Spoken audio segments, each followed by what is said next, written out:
Smartphone cameras have come along quite a bit, but is there still room for improvement? Sony says yes. We're checking out this. It's the Xperia Z5. It's the company's brand new flagship phone. So let's talk a little bit about that camera technology. Sony says there's an all-new sensor in this thing, one with a 23 megapixel resolution. It's saying that it's got the fastest autofocus ever seen in a smartphone. Now, why is faster autofocus good? Well, it means that the phone is quicker to lock onto a subject and get it nice and crisp and all in focus, and that means you spend less time looking at blurry photos and more time capturing the moment.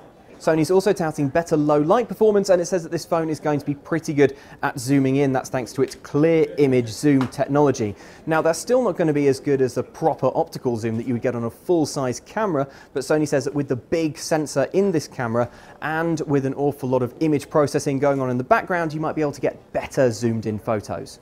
Let's briefly talk about the design. So as you can see, Sony hasn't really made many changes from its previous flagship phones. It still has that squarish industrial look. One minor change though is that it's got this nice frosted glass effect on the back. Another welcome addition is this fingerprint sensor here on the lock button. Now this is a very, very small button to have a fingerprint sensor, so we'll be interested to see in the long term how reliable this turns out to be.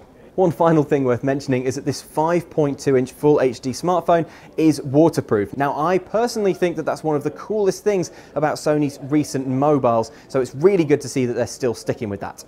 So there's some very intriguing technology on show here, but we have seen phones in the past that make big claims about cameras but don't really deliver, so we'll be looking forward to really testing it out in the full review. Let us know what you think and stay tuned to CNET.com.